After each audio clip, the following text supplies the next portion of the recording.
everybody.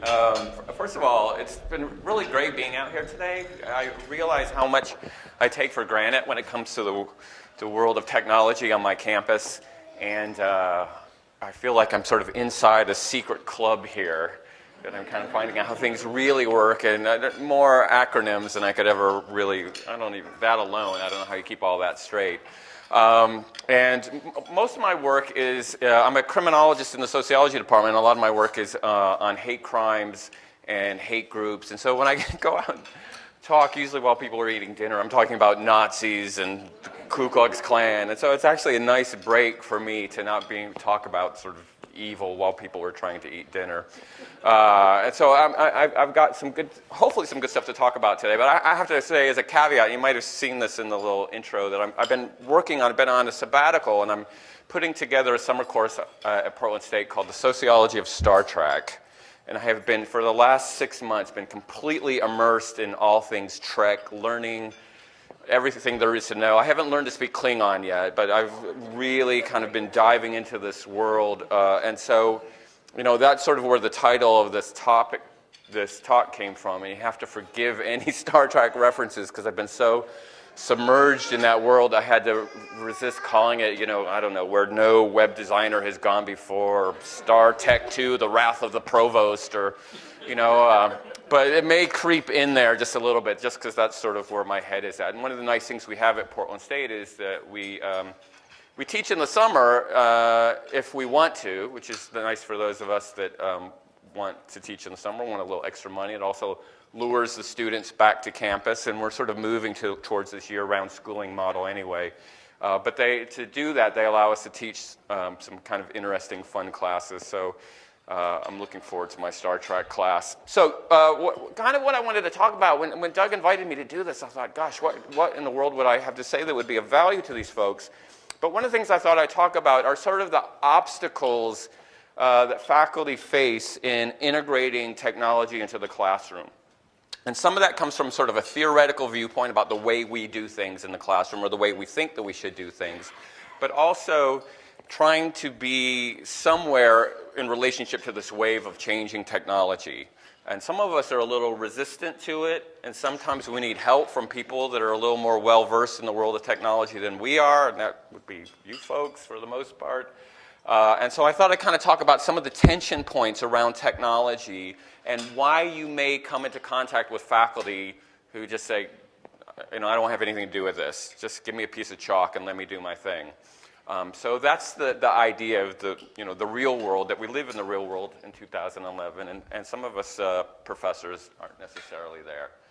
So there we go. So some of the themes in my comments tonight have to do with kind of a technological divide, and sort of a conflict between the way things have been for a long time in terms of the college classroom and the changing nature of our society. And by the way, this is my crummy little PowerPoint presentation that I put together yesterday. I'm sure there are people in this room that could do better in their sleep. So this is a big step for me to do PowerPoint, because I'm still the chalk guy, and my blackboard is dark green, and I get chalk dust on my shoes. And so first of all, we're talking about a pedagogical and technological shift, a way in thinking about teaching and how we deliver that information.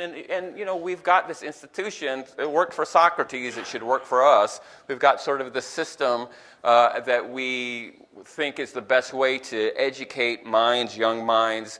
And we are now going through a shift. We're going to talk a little bit about that shift. But of course, that shift is happening at the same time as a huge technological shift. I mean, it's amazing to me. I remember I was just thinking about this earlier, listening to some of the talks, that I was, as a kid in the 70s, thinking about what life in the 21st century would be. And I knew there would be a lot of technology, but I thought mainly with flying cars and stuff like that. I didn't think about the idea that it would all be about information, and the fact that I would have access to all information at all time, and some of that would be good information, and some of that would be bad. So it's a real, what we call in social theory, a bifurcation point, real turning point in human history with the advent of technology. So that's one of the dominant themes. Then we also have this issue of tech literacy. There are a lot of folks in academics, a lot of my colleagues who are technophobes. who are worried about all this new technology, who don't know the language. Some of them still have MySpace pages. I mean, what are you talking about? Their ancient history. You know, so there is this new wave of technology, and give me my dusty books. And let me just sort of do it the way that I've been doing it for a million years, and everything will be fine. So there's a little bit, I mean, some people are way ahead of the curve, but there's a lot of us that, you know, if it doesn't come off a bookshelf, it's not worth knowing about. So there's a little bit, I don't want to say hostility, but a little bit of reservation about all these new technologies that are available. And then another concern that my colleagues have is the role that commodification plays in this. There's big business in this technological shift. And there are people, including, you know, some of the folks that are here, who have made a business out of getting us to buy into new technologies. And some of that may be really useful in terms of finding new ways to reach students, that ignite students' imaginations, and get them to think about things that they've never thought about, or give them ways to participate in the learning process that they've never thought about. But some of us have been through this enough to know that this great, awesome new thing is going to be completely out of date next year, and you're going to have to buy a whole new one. And so there's especially those of us in the social sciences that read a little Karl Marx along the way are a little bit leery about the push towards constantly buying into this new technology. And of course, you know, we're doing this in the face of shrinking budgets. If you're in Oregon, you know we got a $3.5 billion shortfall in our budget. And we have to talk about, are we going to add these new technologies at a certain price at the cost of losing people, faculty people and staff people? And so there's a little bit of reluctance about, hey, here's the new toy that we're always talking about. And then another thing that and one of the reasons I'm here is, it seems like we've got this perfect profession that can't be outsourced. Well, guess what? A lot of the material, a lot of the course material is now ending up online, and if I put my lectures online, if I do all this stuff and put myself out there instead of outside of the classroom, who needs me?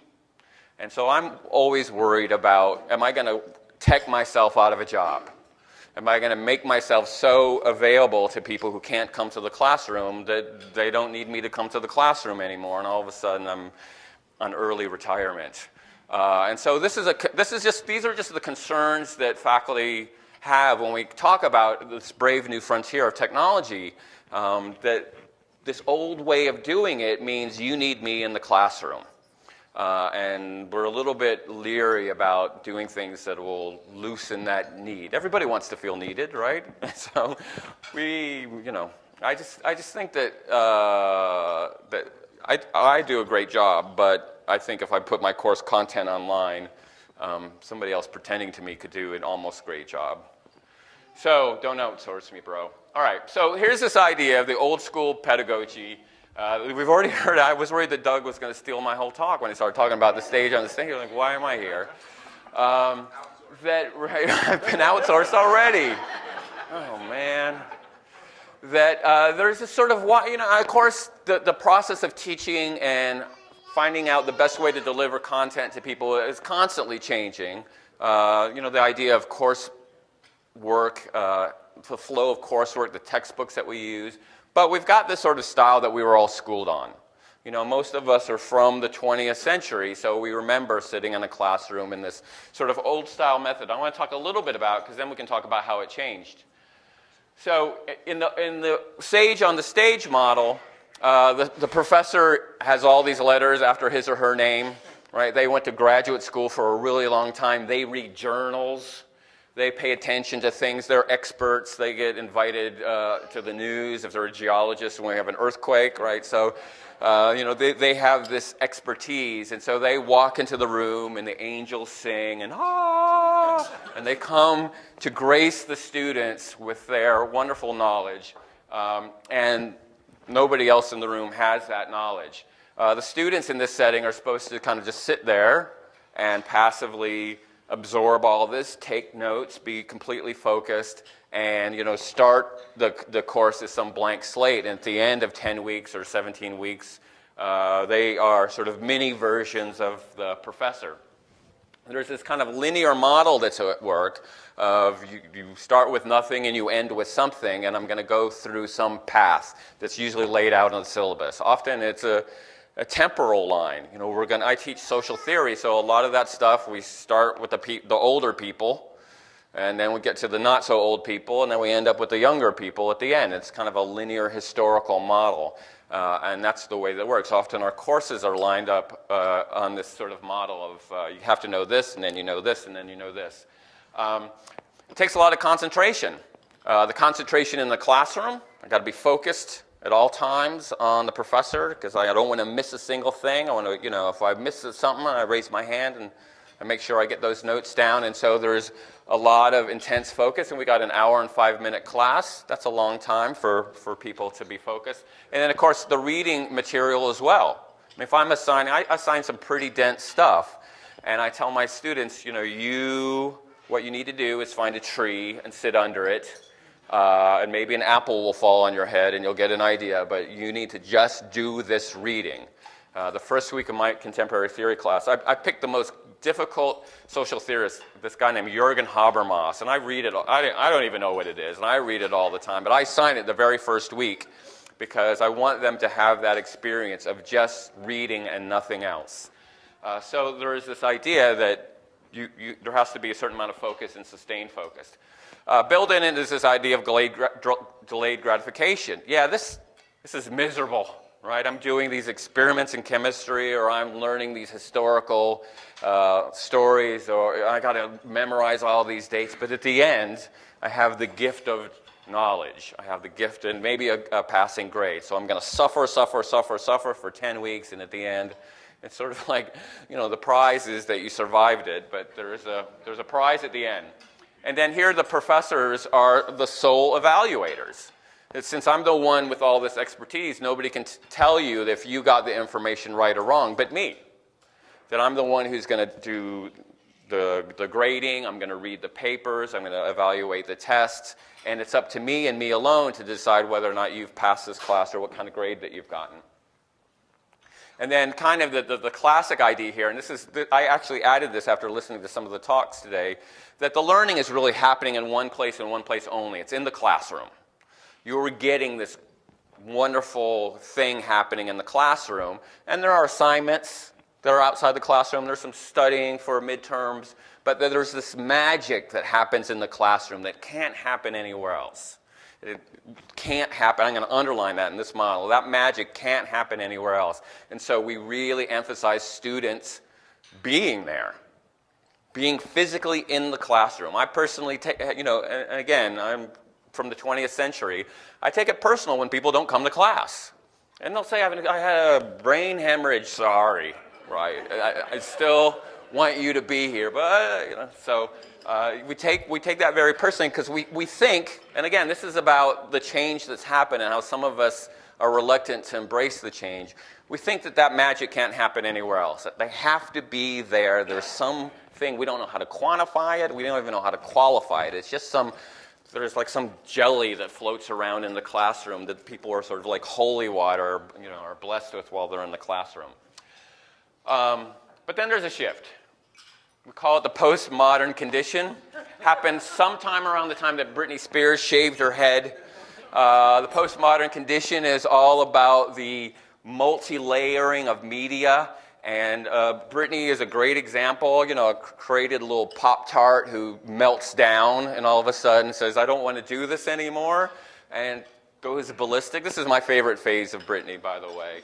But sometime, you know, the 1990s sort of sets this up, and then we go into this kind of, it's not necessarily a crisis, but it's a observable shift in the way we do business in higher education, the postmodern paradigm. So we have to talk about generations. We've got a new generation.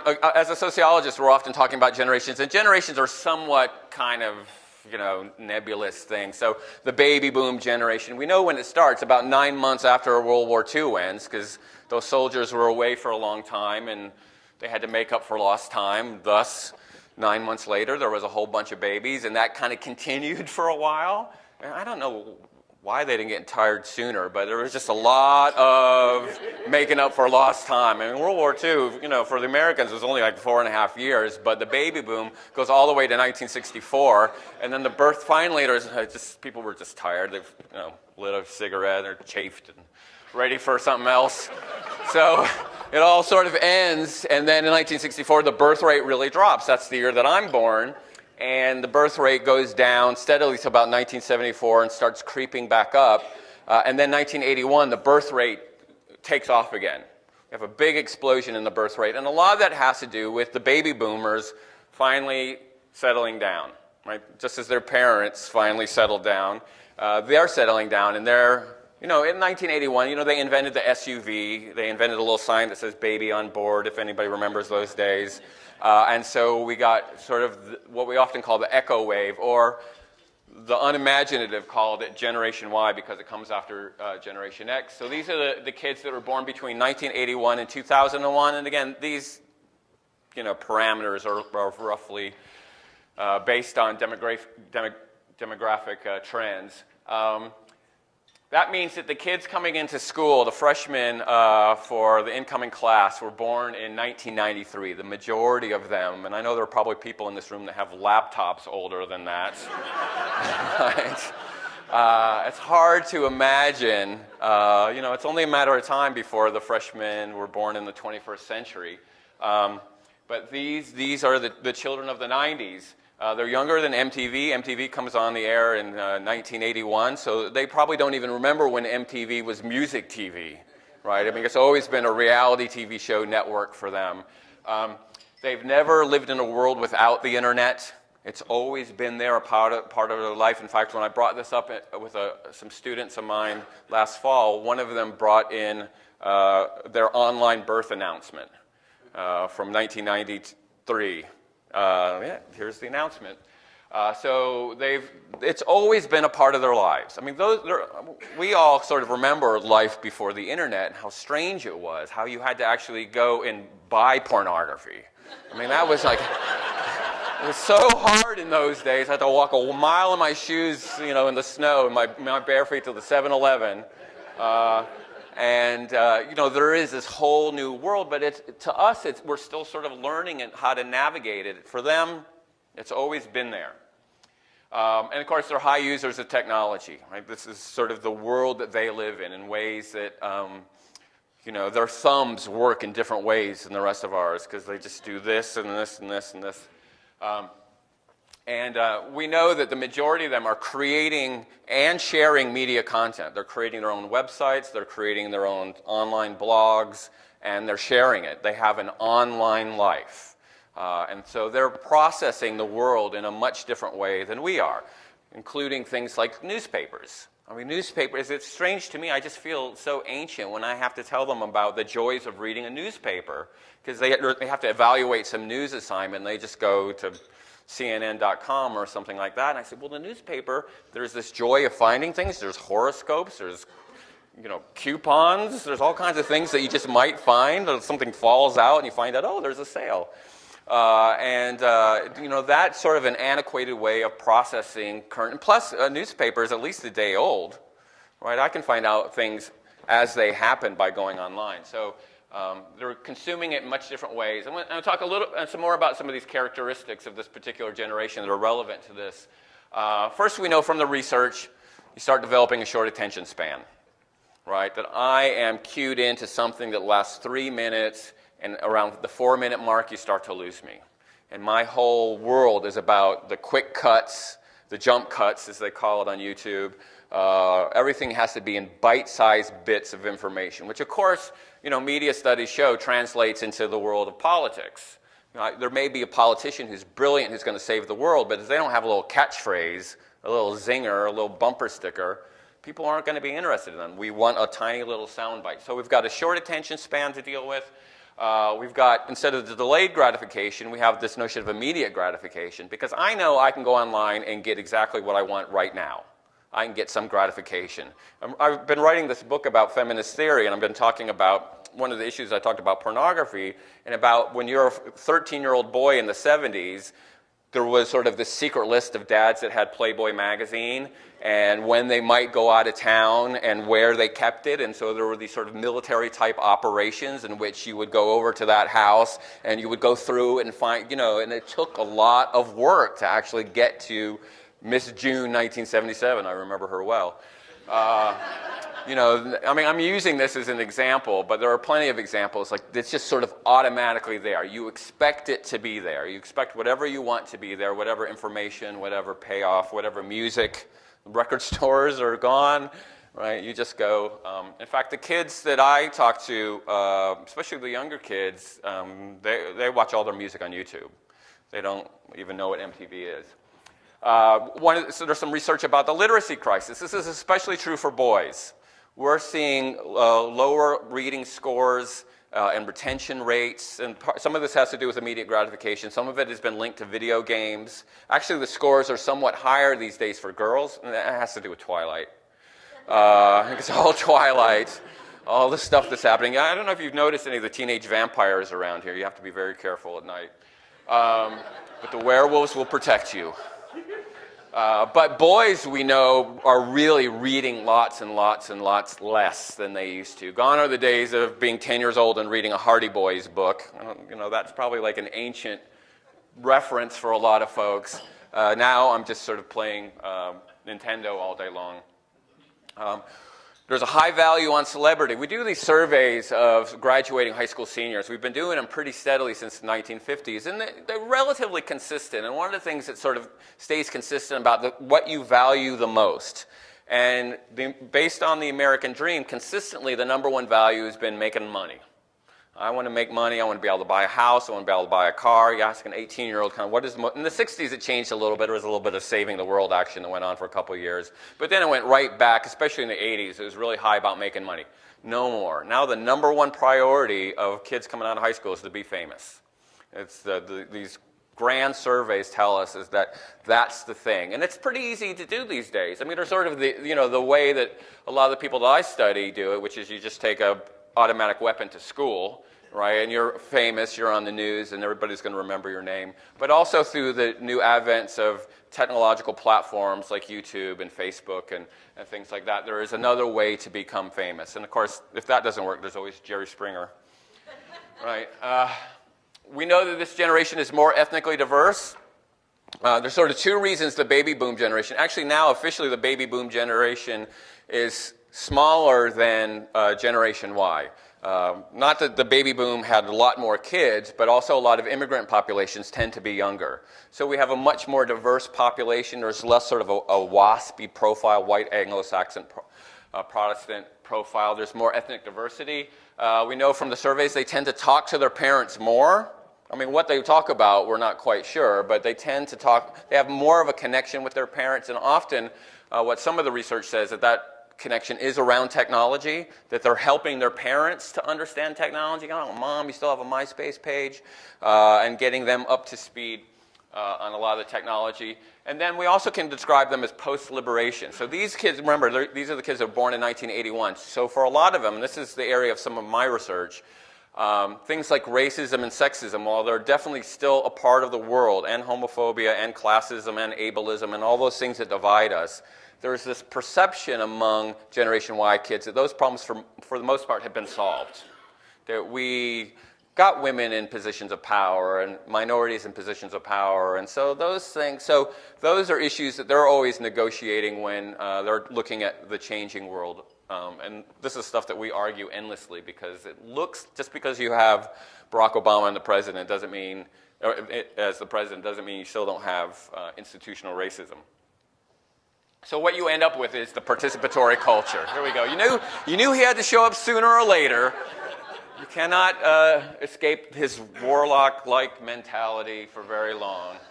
But the research says that this generation sort of consumes culture in a kind of a different way around four main axes. One is their relationship to affiliations.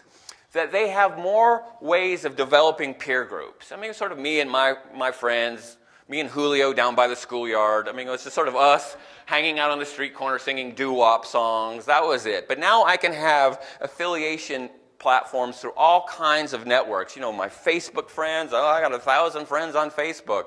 I can have sort of discussion group friends. Platforms like Reddit.com allow communities to develop around common interest. I'm in a Star Trek Reddit. Don't ask what my name is on that. But all of a sudden, there are all these ways to affiliate with more people, and not just in a small geographic area, but all over the world. I can have friends anywhere that you can find human beings. I have a nephew who's 20, and then while he was a teenager, he had a series of girlfriends. He'd always say, Uncle Randy, I got a new girlfriend. She's really great. I like to say, where does she live? Alaska. Have you met her? Yeah. How? Oh, we met on MySpace. You're assuming that she's a 17-year-old girl, dude. We have to have that conversation, right? But so there are some issues there that we might get into. But there are all these sort of webs of affiliations that are new, that plug people in ways that have never been plugged in before. And that's those of us that are from the previous generations find a little bit challenging the idea of knowing all those people. I mean, those of you that have Facebook accounts know that your past can come back to haunt you. If you're friends with people you went to high school with. I grew up in Stone Mountain, Georgia, and it's a little bit different than Portlandia. They're sort of two opposite ends of the spectrum, and now I have my Portland friends and my Stone Mountain friends arguing with each other because they tend to be more sort of Tea Party folks, and then my Portland friends are, you know, anarchist and communist. So you can imagine I have these, but they're friends, they love each other. Like, oh, I can't wait till your Nazi friend posts because I love to have art. So I just sort of post something and then I step back and watch the fireworks. But now these people have a relationship. And they know each other even though they've never met. They have this intense connection around. Yeah, I have some strange friends. There are new forms of expressions, new ways to get your ideas out. It used to be in the old days, you had to go down to the coffee shop and write a poem and then wait for the guy with the bongos to start playing it, and then you could get up and I'd like to share you this poem that I just wrote. Now you can do online expressions, video journals and vlogs and online blogs and ways of doing mashups and taking a YouTube video and editing for yourself. So you can take a phenomena like the Friday song, which is this internet meme, this horrible song that this girl's mother paid. Rebecca Black, I think is her name. And not only did it get millions and millions of views, but kids all over the country are taking it and tweaking it and making it their own as a form of artistic expression. So there's this whole new way to be creative. There's also this, and I think ultimately this is a good thing, a collaborative approach to problem solving, that we can work with other people, and young people sort of know how this works at solving problems. I mean, I guess the easiest example of this is Wikipedia. You know, Wikipedia is user-generated content which creates problems. If you remember the Grammys, a woman won Best New Artist, beating out Justin Bieber, named Esperanza Spalding. She's a jazz bass player from Portland, Oregon, and she beat out Justin Bieber. All the girls' hearts were broken, and so they, en masse, went onto her Wikipedia site and rewrote it, saying all kinds of things like she's a poopy head. You know, things that like 13-year-old girls would say about a woman who beat their beloved.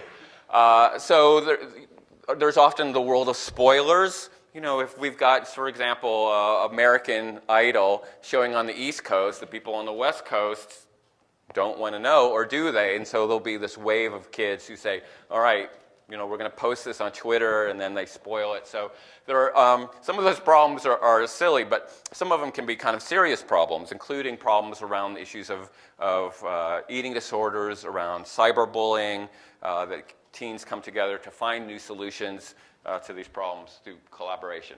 And then there's this issue of circulation. So there's just new ways of getting your content out there. I mean, it's so easy. As someone who's worked in this world, it's a little frustrating, but it's a lot easier to publish now. I can write a novel, and I can have it up on Amazon Kindle tomorrow.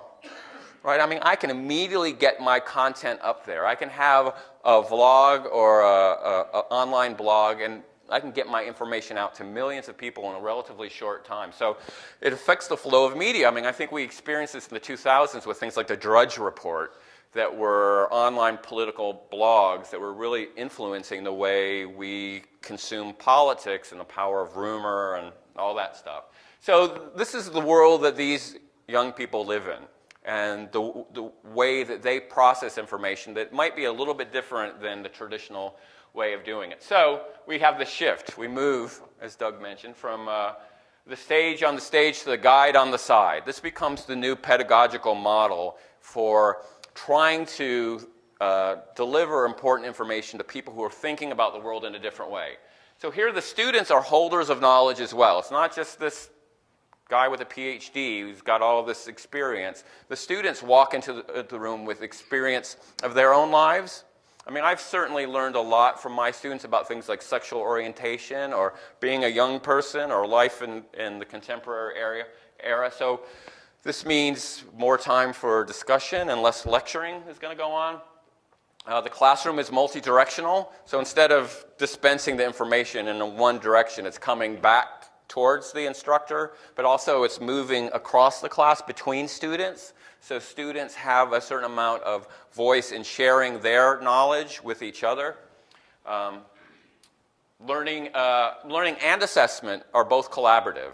So instead of having one grader or one evaluator, it's a process that we're all in together. Again, there are problems associated with both models, but we're bringing them into this process because that's the way they're used to doing business. And so there's a break in the authoritative narrative that I come to you with information. It has happened more than one time where I've been saying something with great authority and a student, that doesn't sound right. Well, according to this Wikipedia entry, actually, that's not the case. Ooh, you're challenging my authority? And so all of a sudden we have a new dynamic in the classroom where they have access to information that I don't have because they can immediately plug into stuff that's going on. And in many ways that's good. And sometimes we get into this issue about media literacy and challenging those sources, but it means that there's never going to be a time where I'm the ultimate arbitrator of what is and what isn't. There's always going to be someone in the classroom that has access to contrary knowledge. So then we get into the tension. All right. For people who don't know, that's the Borg floating through space, assimilating all into their technologically friendly way. The ultimate bad guy in science fiction. You just can't stop the Borg Collective. I told you that. Sorry. I just apologize. So I want to go through sort of 4 of these areas that, again, are things that cause us, or at least sort of influence our reluctance to be as technologically friendly as we might be in terms of bridging this gap. Okay, the first one is what I call War and Peace versus the short attention span theater. We would love for students, even in a 10-week class, to be able to wade through something like a grand novel and be able to process it, but they're going on a much different level. So one of the things that becomes a tool in the classroom are things like YouTube. I mean, it's amazing the explosion of content on YouTube. There's so much, even interviews with social theorists that are long gone, somebody drags up some old film and puts it on YouTube. So one of the things in the classroom that's been useful is to have a preloaded series of videos, and instead of lecturing for an hour straight, to have YouTube videos up there.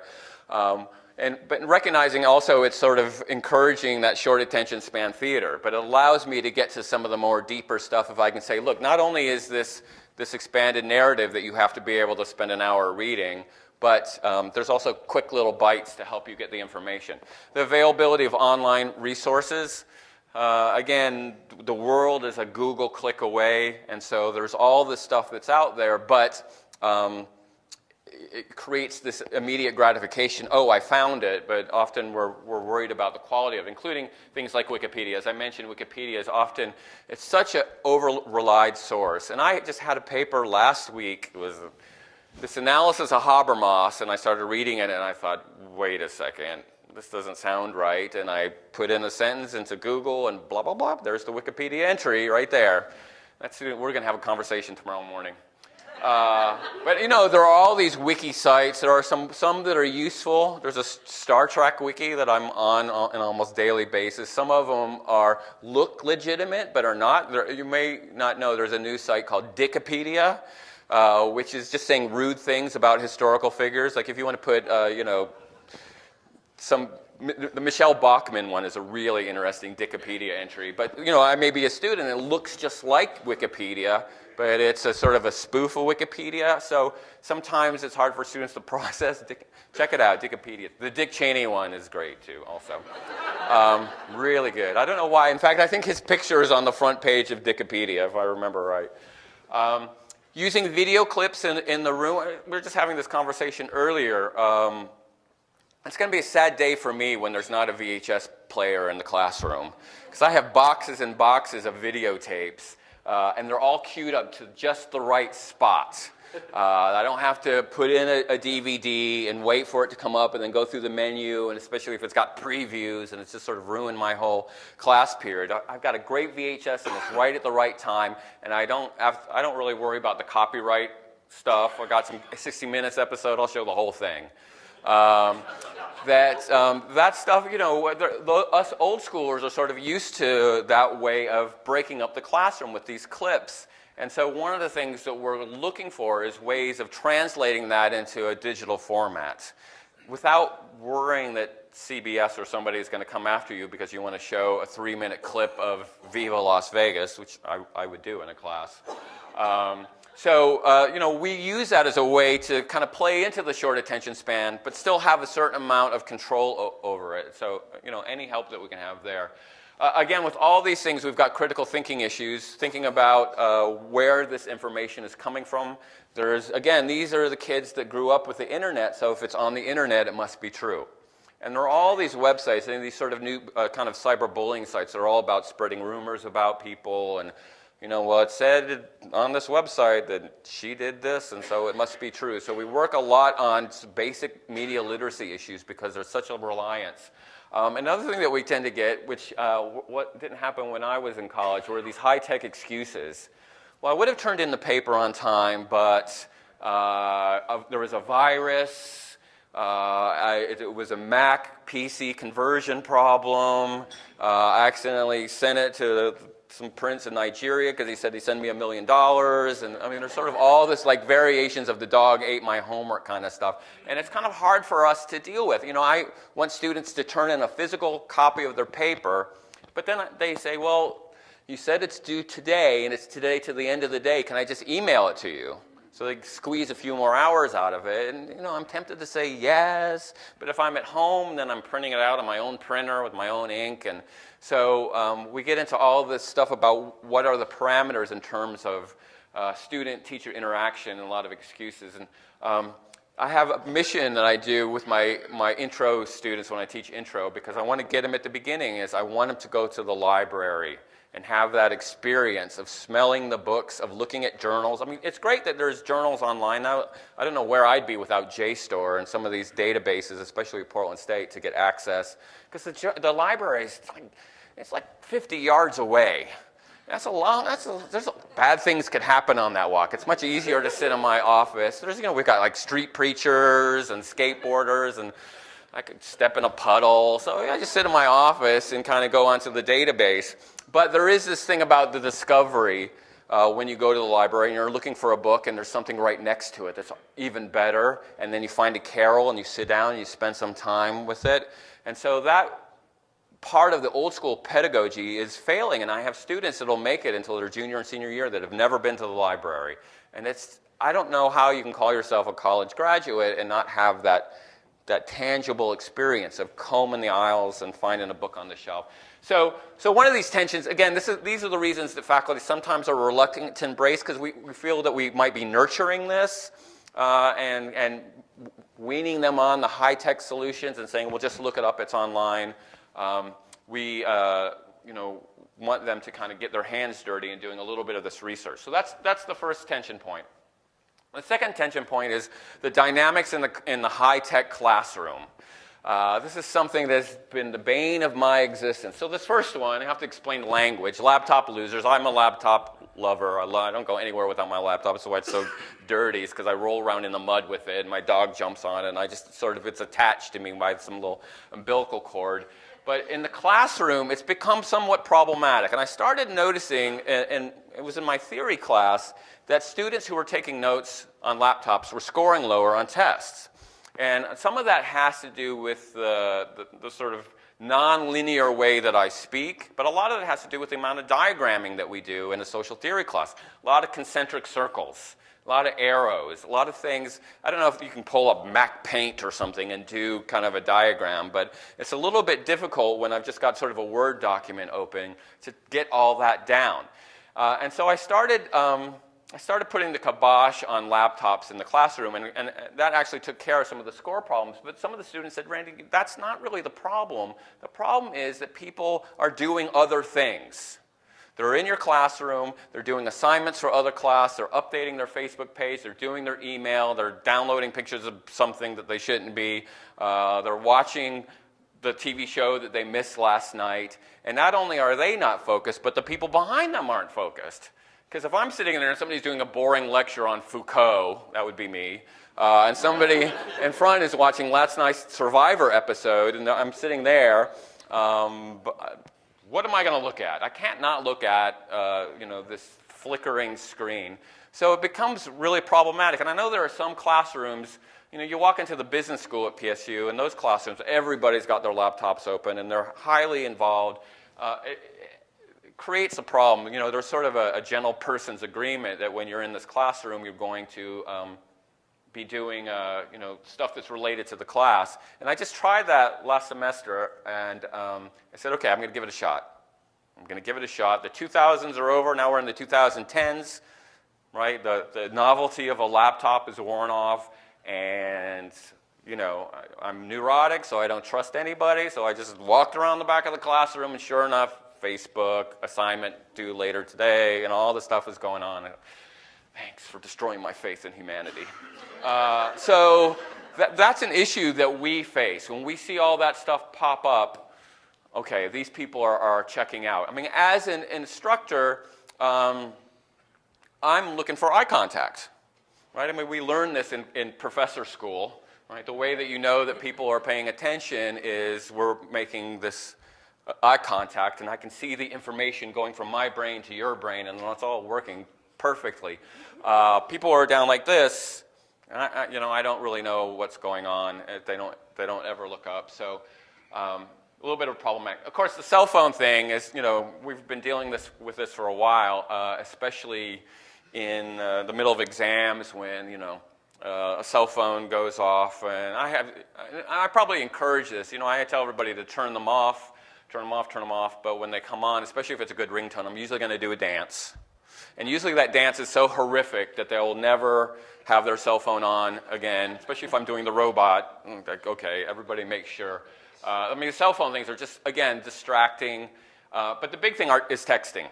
A big study came out last fall that found that teenagers are addicted to their phones and mainly addicted to texting. It's that immediate gratification, the connecting to the hive, to all my networks of friends, some who I may actually know in the real world or not, and there's this constant connection that I cannot be away from.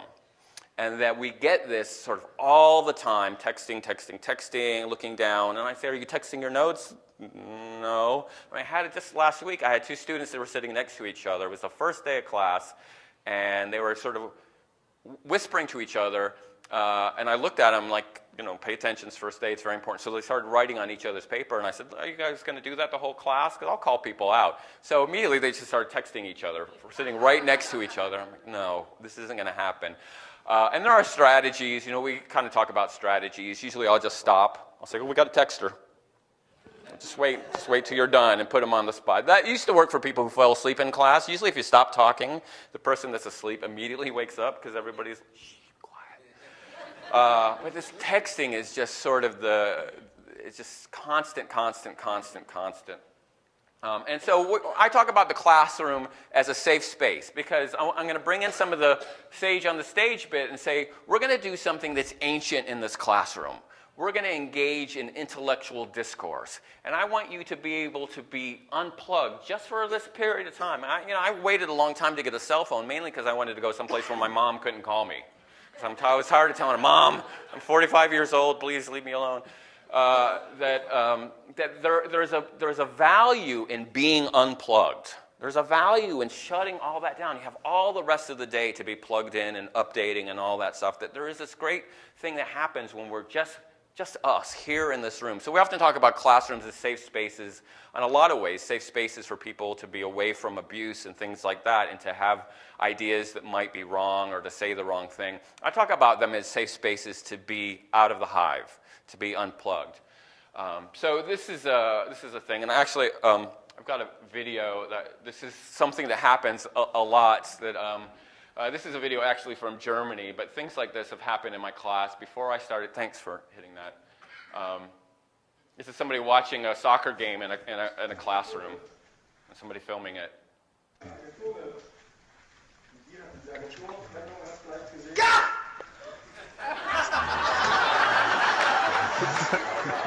That's the time.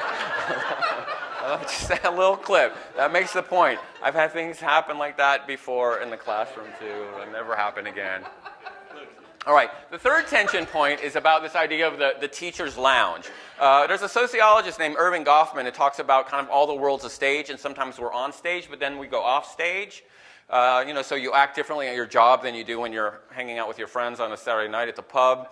And so, teachers are often on stage. I used to think, I had these amazing ideas about the teacher's lounge in my high school, that it must be this den of iniquity, that there was strobe lights and lava lamps and hookah pipes and orgies going on, and then, they'd open the door and come out, and okay, now we're going to talk about Chaucer, and completely change because they're on stage. Well, I've been to a few of those teachers' lounges, and they aren't quite that interesting. Usually there's a coffee pod that sort of works sometime, and a lot of complaining about the students. But we're often on stage and off stage. With the advent of especially social media, we're inviting everybody into our backstage. I mean, this is a big lesson for a lot of these Gen Y kids when they go to apply for a job, and the prospective boss Googles them and finds pictures from their MySpace page where they're drunk at a party and they've got a bong in their lap, and yeah, that's just Miley Cyrus. Right? All this stuff that used to be private among our little group is now out there. So as faculty, another thing that we kind of deal with is how far do we let those students into that world? I get, I'm online just like everybody else, and I get friend requests from students, and it's frustrating because I want them to have access to that form of communication, because I spend a lot of my time Facebooking, and it's a good place to find me, but I also am not sure if I want them seeing pictures of my puppy. Right? That's like the nicest thing that's on there. Pictures of me in the 80s, which might cause problems. And all that stuff that's on there, do I want to let them into the backstage? And I'm not giving an answer here. I'm just saying this is one of the things that we sort of deal with, because it goes the same way with the students, right? Once we friend each other, I also see their backstage behavior. And if they didn't turn the paper on Friday and they're telling me that it was because they had a brain hemorrhage, and here's a picture of them in Tijuana during the week that they posted, I think, all right, so we are opening ourselves up to this weird level of interaction that removes us from the sage on the stage thing to where, well, we're just all buddies, we're just friends. So this online level of communication, again, sometimes it can be good. There's a lot of us that kind of want to get away from that authoritative position of the professor and be more of a peer, but it's kind of a slippery slope from the peer to, all right, now you're going to see the post that I said where I was complaining about my students, right? They're my innermost thoughts. A lot of people post their innermost thoughts on these social media sites, and sometimes I'd rather my students didn't know what I was thinking about them. That's my page. Also, discussion groups. We have a lot of really useful discussion groups, whether it's in chemistry or in social theory. I have my students go to one called feministing.com. It's a really good feminist theory website where you get involved in these sort of online conversations. And it's kind of unleashed, because you're anonymous on a lot of these. And so people say things that they might not say in polite conversation. And so we often kind of talk about, if we're going to engage in an online conversation in the same place, we have to follow some rules, because I'm still a professor, even though I'm sitting at home in my bed in my pajamas, with a Jack and Coke and enjoying my big Saturday night, posting on this feminist discussion board, I'm still wearing my professor hat, even though I may not be wearing pants. So, how we sort of maintain, we're not clocking out at 5 o'clock anymore, right? We're doing this sort of around the clock. And then, also when we're engaged in technological stuff, we're often downloading material and copying stuff, and sometimes we're doing that for the value of the students, but the students have a window into our world and find out that some of that may violate copyrights, that we're often kind of getting access to software and to, telling them to go to LimeWire to find some music, and, we may do that on our own, but we have to be careful to let the students know that we're engaging in behavior that might violate copyrights, and that's been an issue lately. I have a lot of my classes I make soundtracks for, and I'll have, back in the old days I did it on a cassette, a 90-minute cassette. Does anybody remember cassettes? Oh yeah. And then I moved to CD burners, and now I make an iTunes list, and I can download it for them. Because I want them to have that content to understand the culture that we're talking about, and I never asked anybody if I should be able to do it or not. So now we've kind of got the word at our university that they're going to be tightening up on that stuff. And have I been encouraging my students to engage in illegal downloading behavior? I don't know. And then the fourth and last tension point is what I call the high-tech cheaters.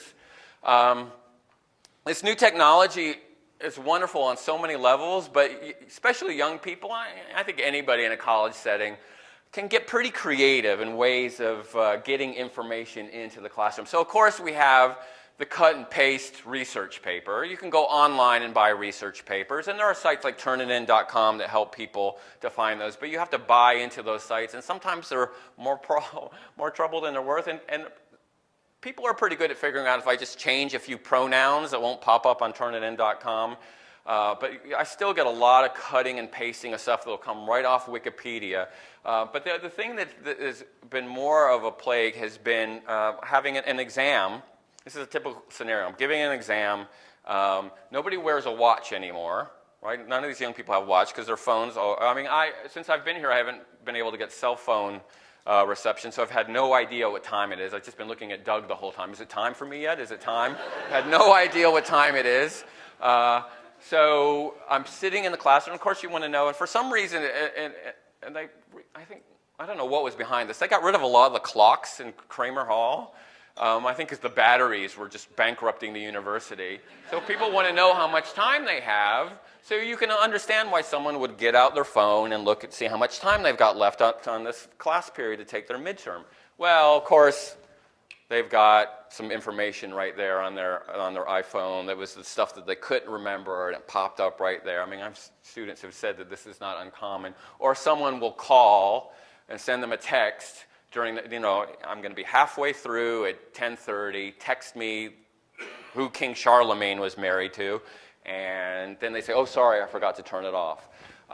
So that becomes sort of an ongoing problem. And then there's this issue of the control of content. I'm interested in putting my stuff online for my students to have access to it. I'm interested in lectures, and we were talking about podcasts this morning, and notes, and maybe PowerPoint presentations. But once I put it up there, I don't know where it goes.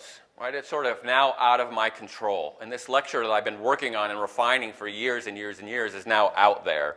And anybody can take it. And there's sort of two issues with that. One is the propriety issue. That's my stuff, and now it belongs to somebody else. I guess that's what I get for downloading all those songs. Right? Now somebody's downloading my I didn't think about it like that. All right, never mind. Yeah, all right. What goes around comes around. But the other thing is the idea that there is sort of something special that happens in the classroom, and the classroom is a safe space for ideas, and there are people on the outside world, if they were to get access to that material, may misinterpret it. I mean, in sociology, we go after some pretty big sacred cows. When we start talking about the sociology of religion, there's always, we're doing the job of provoking people because you get them to think critically by provoking them, but heaven help me if Glenn Beck gets his hands on some of my lectures and says, look what's going on in the state universities of America. I'm just picking on Glenn because he's being put out to pasture. But that out of context could be problematic. And not that I have anything to be ashamed of with regards to my lecture, but I want to do my job. I don't have to defend myself to sort of the outside world about why we're talking about these issues in the classroom. So there's that control of content. Also, again, these are all things that make us a little bit nervous about technology. And so, it's the importance of policy, really. I mean, the syllabus says cell phones off during all exams, all classes. Some professors will say, are your cell, they're about to give out a midterm. They'll say, are your cell phones off? Yeah, they're off. If your cell phone rings, I'm going to take your exam and you're going to get a 0. And everybody goes and makes sure that they're off. So, I mean, kind of dealing with some of that in terms of the policy dynamics in the classroom can be dealt with. But again, this is all stuff that makes us nervous. So I'm going to talk just a little bit towards the end here about mid-tech solutions. And I'm using the term mid-tech, not like a mid-tech cable. I know what that is. But between the high-tech of the new world and the new generation and the low-tech of the sage on the stage model. This is one of my favorite Twitter pages, Sociology Lens, which is a great resource I use in a lot of my classes. That's what the library looks like. If you've never seen one, that's the PSU library. We're trying to get faculty to not be as timid about embracing the fads and trends that students are involved in. Twitter has been kind of a fun thing because it is so short attention span theater. 160 characters, what can you say, right? It's just tiny little bits of information that probably aren't, for the most part, unless it's Charlie Sheen, are not very interesting to folks.